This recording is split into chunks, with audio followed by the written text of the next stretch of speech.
Welcome to ISP tuition classes. તો આપણે last વિડીયોમાં જોઈ ગયા હતા કે પાઘડીની કઈ રીતે આપણે નોંધ લખવાની હે ને. આમ નોંધ આપણે શીખી ગયા કે નવા ભાગીદાર મૂડી લાવે તરીકે લાવે તો એની નોંધ કઈ રીતે લખવાની. નવા ભાગીદાર મૂડી લાવે, મૂડીના બે ઓપ્શન આપણે શીખી ગયા કે રોકડવાળી પાઘડી હોય તો કઈ રીતે લખવાની, રોકડ વગરની પાઘડી હોય તો કઈ રીતે લખવાની. જો રોકડ વગરની પણ બે કન્ડિશન હતી કે ત્યાગનું પ્રમાણ પ્લસમાં આવે તો કઈ રીતે નોંધ લખવાની અને માઇનસમાં હોય તો કઈ રીતે આપણે આમ નોંધ લખવાની. હવે આપણે શીખીશું ખાતા પ્રમાણે કે કયા કયા ખાતામાં કઈ કઈ નોંધ લખાય છે. તો શરૂઆત ક્યાંથી કરવાની. આપણે સૌથી પહેલા તો આ પ્રશ્ન આપણે ખાતા બનાવી લઈએ અને ગમે ત્યાંથી સ્ટાર્ટ કરીને તો આપણું છેલ્લે સુધી જવાબ નહીં પહોંચે. આપણે આમ ભટકતા જ રહીએ આપણે કે ક્યાં લખવું ક્યાં લખવું ક્યાં લખવું, બાજુમાં જવું બાજુમાં જવું હે ને.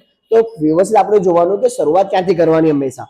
તો તમે વ્યવસ્થિત સ્ટેપ બાય સ્ટેપ દાખલા ગણશો ને તો 100% તમારો આન્સર આવી જશે. ગભરાવાનું નહીં એક્ઝામમાં, બરાબર ને. 8માના 2 દાખલા આવશે આપણે 8 માર્ક્સના, કે 16માંથી 16 આપણે બેઠા મળવા જોઈએ. તો વ્યવસ્થિત આપણે જોવાનું, સ્ટેપ બાય સ્ટેપ તમારે દાખલો ગણવાનો. તો શરૂઆત પહેલા કરવાની કે ભાઈ પહેલા તો ખાતા બનાવી લેવાના વ્યવસ્થિત, પેન્સિલથી આપણે સ્કેલ મૂકીને એકદમ વ્યવસ્થિત ખાતા બનાવવાના, બરાબર ને. તો જ્યારે પણ તમે પ્રશ્નમાં પેપર વાંચશો ને તો શરૂઆતમાં તમને 2 ભાગીદાર નામ આપેલા છે. સપોઝ તરીકે એ અને બી એક પેઢીના ભાગીદારો છે, બરાબર ને. તો એ અને બી જૂના ભાગીદારો થઈ ગયા. પ્રશ્ન વાંચતી વખતે જે ભાગીદાર પહેલા મળે તમને એ કયા ભાગીદાર કહેવાય? જૂના ભાગીદારો. પછી તમને બોક્સની નીચે આપેલું છે કે સી નામના ભાગીદારને આટલા ભાગમાં પ્રવેશ આપ્યો, હે ને. કયો મળશે નવો ભાગીદાર? હંમેશા નીચે મળશે તમને. 3 ભાગીદાર થઈ ગયા, એ બી અને સી. તો આપણે અહીંયા નામ લખીએ. આપણે ભાગીદાર હતા એ બી અને સી. એ બી અને સી મળી ગયા આપણે 3 ભાગીદારો. શરૂઆત કરવાની હંમેશા આ બાજુથી. મૂડી ખાતાની જમા બાકીથી લખવાનું, બાકી આગળ લાવ્યા. તો લખો અહીંયા બાકી આગળ લાવ્યા. જ્યારે તમે પ્રશ્ન જોશો ને ચોપડીમાં કે પેપરમાં તો મૂડી ખાતામાં જે તમને આવું પાક્કું સરવૈયું આપેલું હશે. શું આપેલું છે? આવું પાક્કું સરવૈયું તમને પ્રશ્નમાં આપેલું હશે. અહીંયા તમને મૂડી આપેલી હશે. શું આપેલી છે? અહીંયા મૂડી જૂના ભાગીદારોની. કયા ભાગીદારોની? જૂના ભાગીદારોની. પ્રશ્નમાં જે મૂડી હશે એ મૂડી જોઈ લેવાની અને અહીંયા મૂકી દેવાની. નવા ભાગીદારમાં અહીંયા કશું પણ આવશે નહીં. તો બાકી આગળ લાવ્યા, આ 2 ભાગીદારની રકમ લખવાની. આમાં શું કરી દેવાનું? ડેશ. આમાં કોઈ દિવસ રકમ લખાશે નહીં. બીજી આપણે નોંધ લખવાની રોકડ ખાતાની ઉધાર બાકીમાં, બાકી આગળ લાવ્યા. બાકી આગળ લાવ્યા. હવે આ રકમ ક્યાંથી મળશે તમને? પ્રશ્નમાં તમને પાક્કું સરવૈયું આપેલું હશે. એ પાક્કા સરવૈયામાં મિલકત લેણા બાજુ, કઈ બાજુ? મિલકત લેણા બાજુ તમને રોકડ આપેલી હશે, કશે પણ રોકડ આપેલી હશે, અથવા તમને શું આપેલી હશે? બેંક બાકી આપેલી હશે. શું આપેલી હશે? રોકડ હશે અથવા બેંકની બાકી હશે, અથવા બંને કમ્બાઈન તરીકે આપેલી હશે, રોકડ ઓબ્લિક બેંક કરીને. અહીંયાથી જોઈ લેવાની. જે પણ રકમ હોય આપણે અહીંયા લખી દેવાની. અહીંથી આપણે શરૂઆત કરવાની. આ બાજુ બાકી આગળ લાવ્યા અને આમાં ઉધાર બાકીમાં બાકી આગળ લાવ્યા. મૂડી આપણી જવાબદારી હોય, જવાબદારીની હંમેશા જમા બાકી. રોકડ આપણે શું હોય? મિલકત હોય, મિલકતની હંમેશા કઈ બાકી હોય? ઉધાર બાકી. એટલે એને ક્યાં લખવાનું? ઉધારમાં, અને એને ક્યાં લખવાનું? આપણે જમામાં, બરાબર ને. બીજું કે આ બાજુ લખીને મૂકી દેવાનું કે બાકી આગળ લઈ ગયા. અહીંયા લખી દેવાનું બાકી આગળ લઈ ગયા. જ્યારે આપણે ખાતા બંધ કરીશું ને ત્યારે ડાયરેક્ટ અહીંયા રકમ આવી જશે. અહીંયા લખવાનું બાકી આગળ લઈ ગયા. બાકી આગળ લઈ ગયા. અહીંયા લખવાની આપણે મૂડી. આ બધી નોંધ ફિક્સ યાદ રાખવાની કે આટલી નોંધ તો આપણે લખવાની. અહીંયા શરૂઆતની બાકી ને અહીંયા છેવટની બાકી.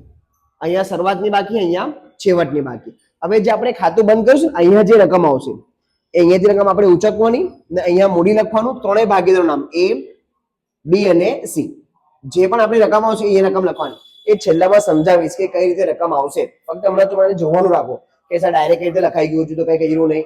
સમજાવીશ બધું વ્યવસ્થિત, બરાબર. તમે છેલ્લા સુધી જુઓ વ્યવસ્થિત, બરાબર. હવે રોકડનું નામ અહીંયા લખી દેવાનું, રોકડ બેંક.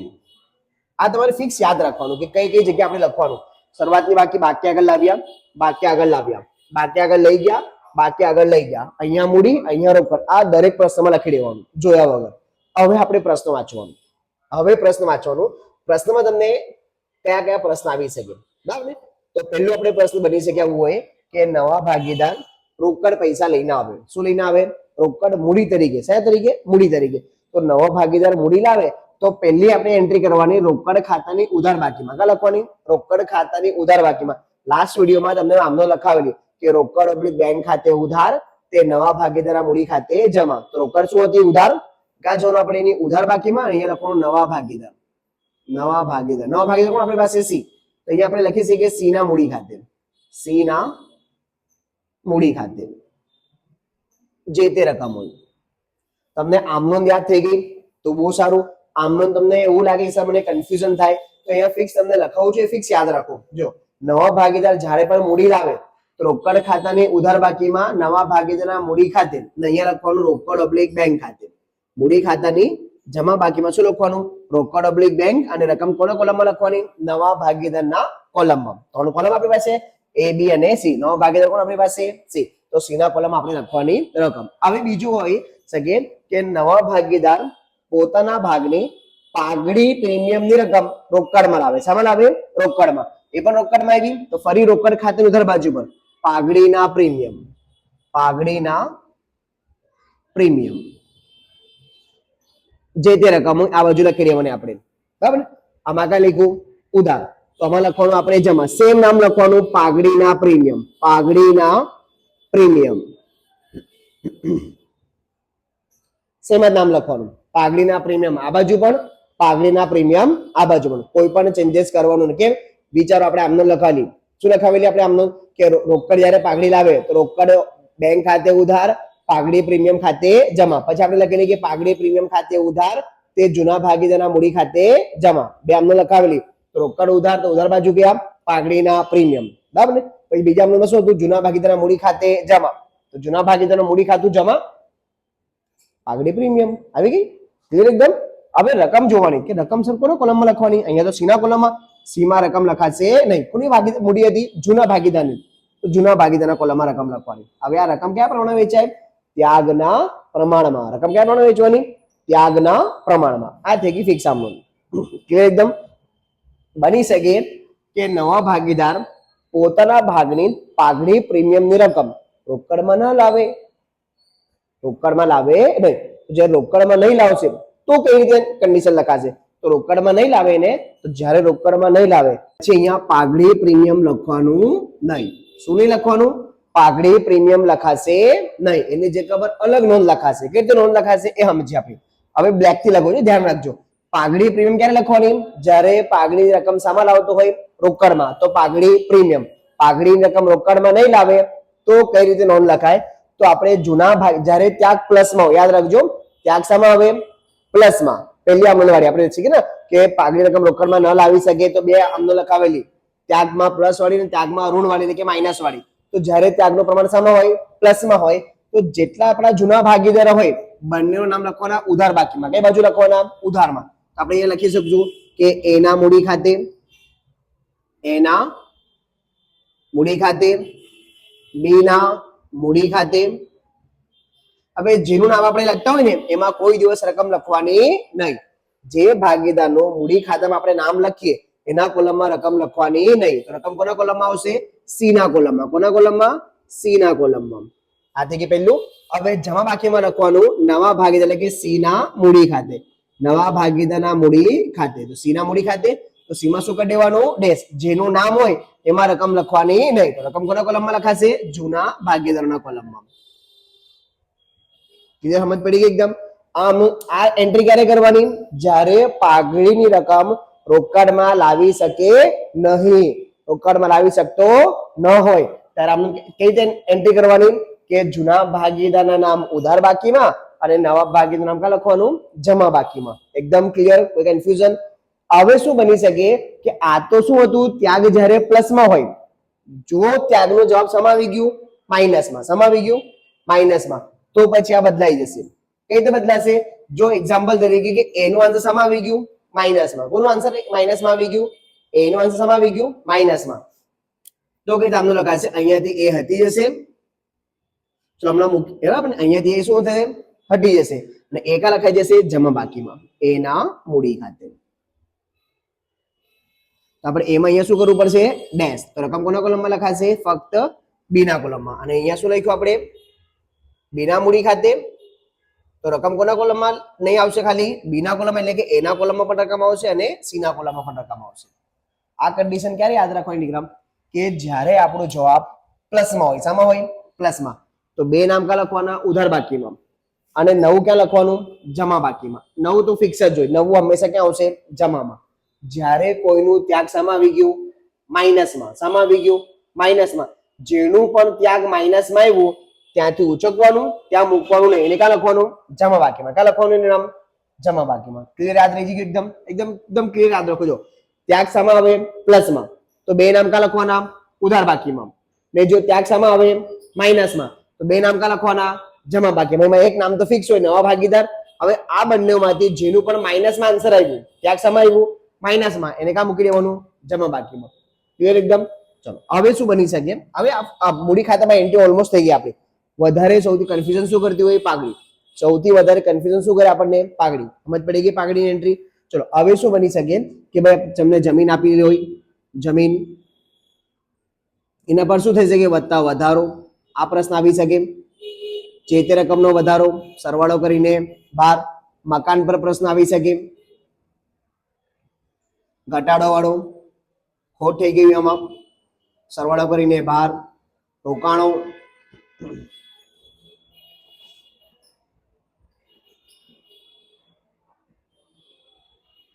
એમાં ઘટાડો બની શકે, સરવાળો કરીને 12. દેવાદારો, એના પર ગાલખાત આપેલી હોય, બાદબાઈ કરીને 12. બરાબર ને? અહીંયા તમને લેણદારો આપેલા હોય, લેણદારો, એમાં ઘટાડો કરીને 12. બરાબર ને? આ ઓલમોસ્ટ આવી બધી એન્ટ્રીઓ તમને આવી શકે. આ તો એકદમ સિમ્પલ હોય. આ બાજુ તો જોવાનું શું થયું ભાઈ? મિલકતમાં વધારો. મિલકતમાં શું થાય? વધારો. વધારો તો આપણે નફો થાય, તો એ લખવાનું ભાઈ જમીન. ભાઈ કેટલાનો વધારો? એ રકમ આ બાજુ 20,000 નો વધારો, 10,000 નો વધારો, જેટલો પણ વધારો હોય એ જમા બાકીમાં. પછી મકાનમાં ઘટાડો. ઘટાડો તો ઉધાર બાજુ પર ભાઈ મકાન, જેટલો ઘટાડો એ આ બાજુ લખી દેવાનું. પછી શું? તમને રોકાણો. રોકાણોમાં ઘટાડો. જો યાદ રાખજો, રોકાણો ખાસ કરીને, રોકાણોમાં જો ઘટાડો થાય તો ડાયરેક્ટ લખવાનું નહીં ઉધાર બાકીમાં. રોકાણ કઈ પણ દિવસ ડાયરેક્ટ નોંધ લખાશે નહીં. બરાબર? યાદ રાખજો વ્યવસ્થિત તરીકે. રોકાણો માટે તમારા પાકા સ્વરૂપમાં પ્રશ્નમાં જ જોવાનું.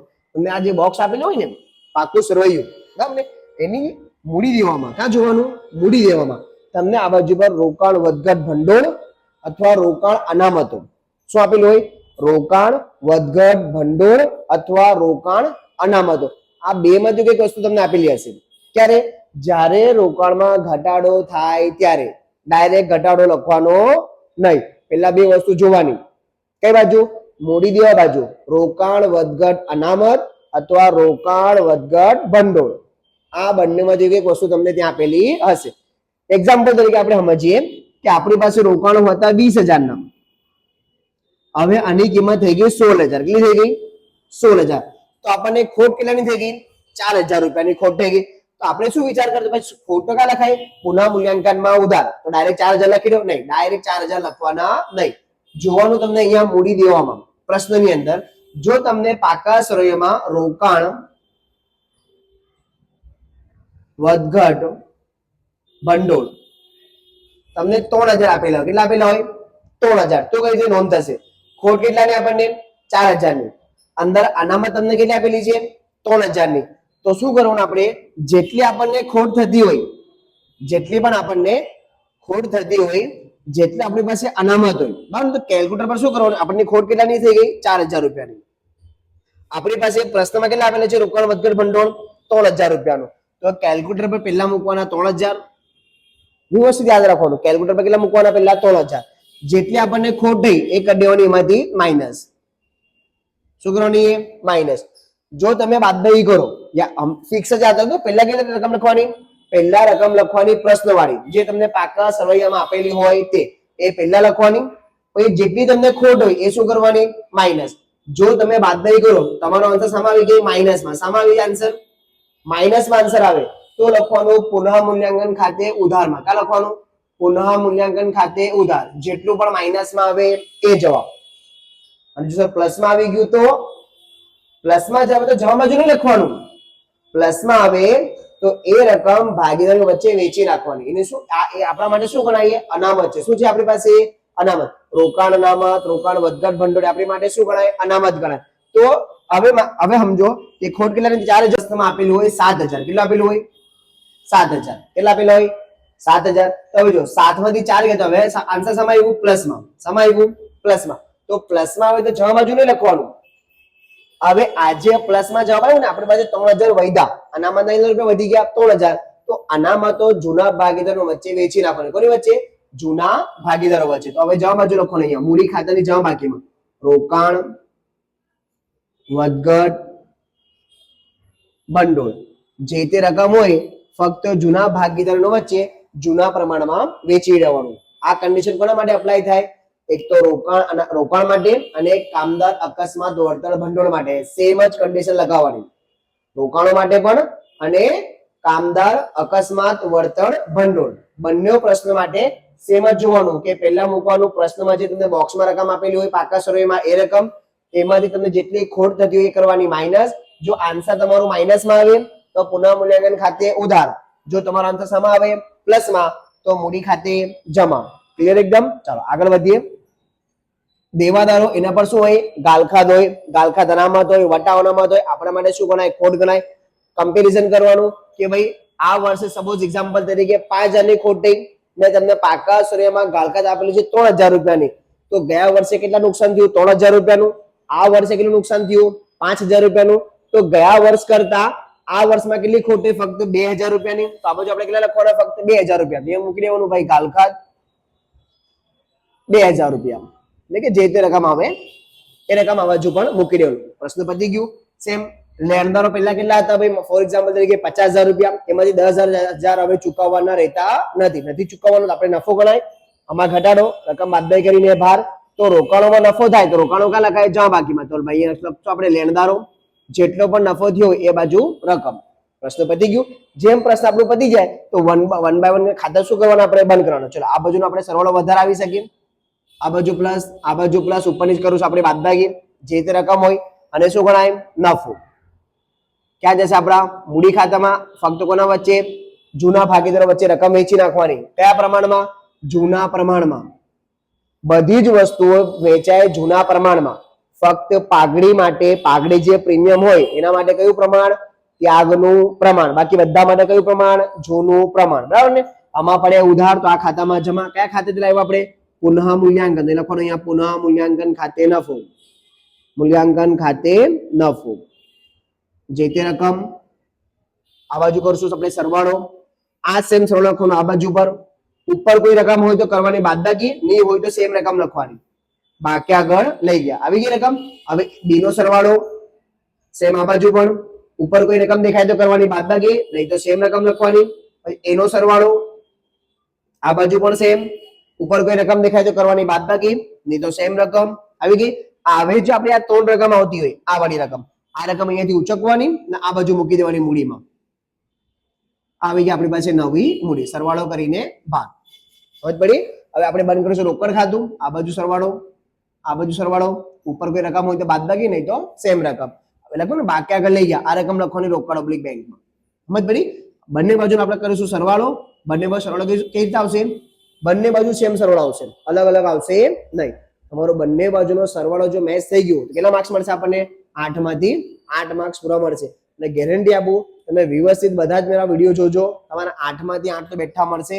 2 પ્રશ્ન એટલે કે 16 માંથી 16 તો આપણા પાક્કા જ છે. બરાબર ને? તો વ્યવસ્થિત જોઈ લેજો અને લખી લેજો. આખું વિડીયો જોજો. ભગાવવાની કોશિશ નહીં કરતા કે ભાઈ અમે સ્કીપ કરીએ, ફટાફટ 2x માં 1.5x માં જોઈએ. વ્યવસ્થિત શાંતિથી વિડીયો જો, એક વખત જો, 2 વખત જો, તમને વ્યવસ્થિત ખબર પડી જશે. આમાં પણ કોઈ કન્ફ્યુઝન હોય તમને તો મને મેસેજ કરજો અને કોમેન્ટ કરો કે સર આ મને પ્રશ્ન નથી આવડતો.